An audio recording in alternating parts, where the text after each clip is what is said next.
Chapter 25. Concerning the circumcision. The circumcision was given to Abraham before the law, after the blessings, after the promise, as a sign separating him and his offspring and his household from the Gentiles with whom he lived. Genesis chapter 17 verse 10. And this is evident, for when the Israelites passed 40 years alone by themselves in the desert, having no intercourse with any other race, all that were born in the desert were uncircumcised. But when Joshua led them across Jordan, they were circumcised, and a second law of circumcision was instituted. For in Abraham's time the law of circumcision was given, and for the 40 years in the desert it fell into abeyance. And again for the second time God gave the law of circumcision to Joshua, after the crossing of Jordan, according as it is written in the book of Joshua, the son of Nun. At that time the Lord said to Joshua, Make you knives of stone from the sharp rock, and assemble and circumcise the sons of Israel a second time. Joshua chapter 5 verse 2.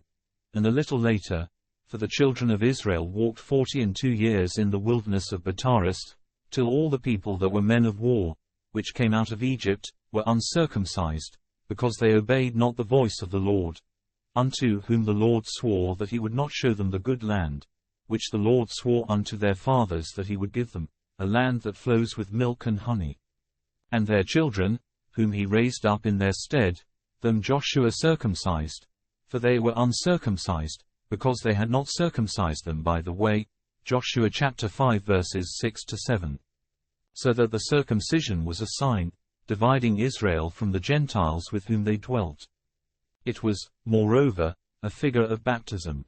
For just as the circumcision does not cut off a useful member of the body, but only a useless superfluity, so by the holy baptism we are circumcised from sin, and sin clearly is, so to speak, the superfluous part of desire and not useful desire. For it is quite impossible that anyone should have no desire at all nor ever experience the taste of pleasure. But the useless part of pleasure, that is to say, useless desire and pleasure, it is this that is sin, from which holy baptism circumcises us, giving us as a token the precious cross on the brow, not to divide us from the Gentiles, for all the nations received baptism and were sealed with the sign of the cross, but to distinguish in each nation the faithful from the faithless. Wherefore, when the truth is revealed, circumcision is a senseless figure and shade. So circumcision is now superfluous and contrary to holy baptism. For he who is circumcised is a debtor to do the whole law. Galatians chapter 5 verse 3. Further, the Lord was circumcised that he might fulfill the law. And he fulfilled the whole law and observed the Sabbath that he might fulfill and establish the law. Matthew chapter 5 verse 17.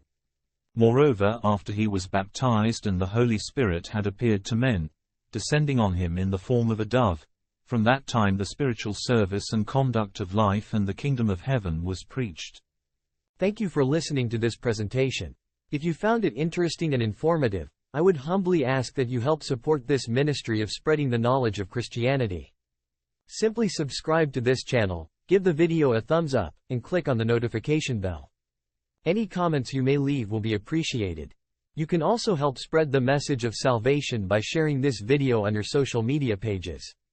May God keep and bless you.